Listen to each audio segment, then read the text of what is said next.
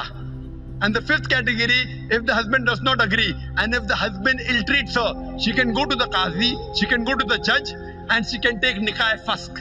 That means nullification of the marriage. یہاں تک تو ہو گئی تھی طلاق کی 5 اقسام، لیکن سوال تو یہ تھا کہ اللہ نے مرد کو اختیار تو دے دیا طلاق دینے کا، مگر عورت کو کیوں نہیں دیا؟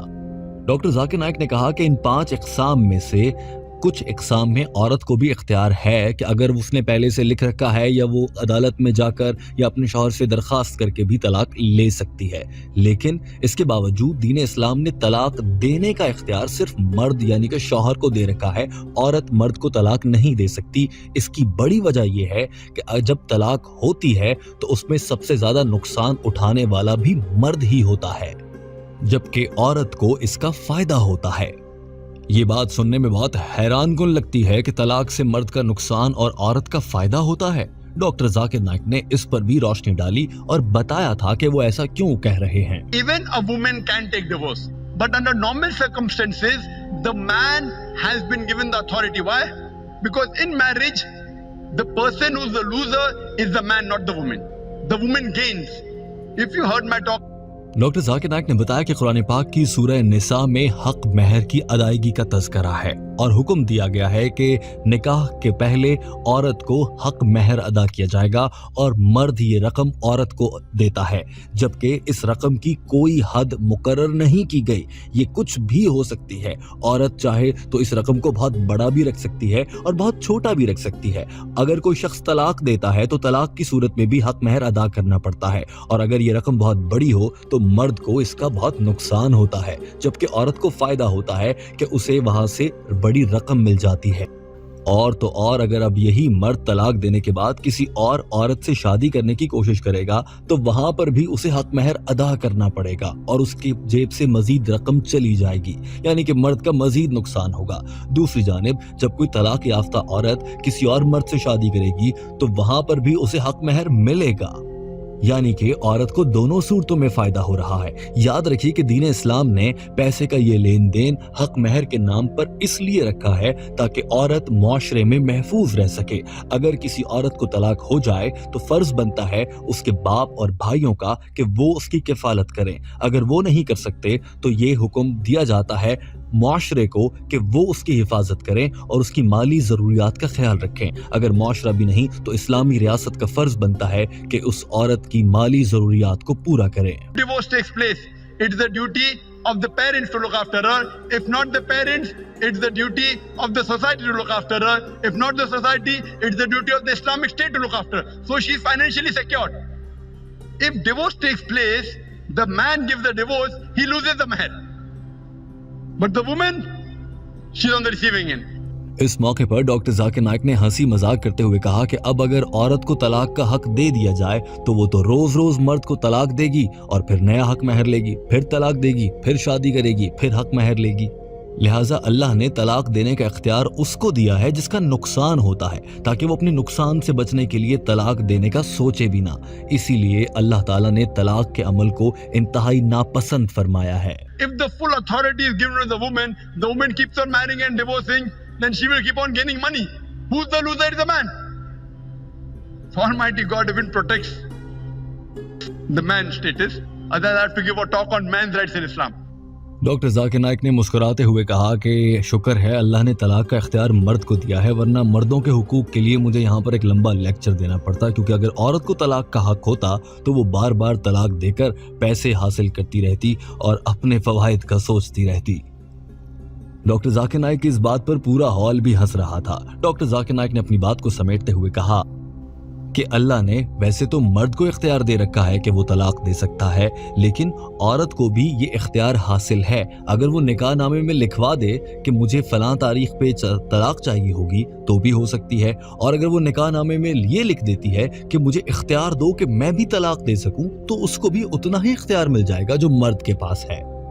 ڈاکٹر ذاکر نائک وضاحت کے ساتھ اپنی بات مکمل کر چکے تھے اور سوال کرنے والی عورت بھی مطمئن نظر آ رہی تھی۔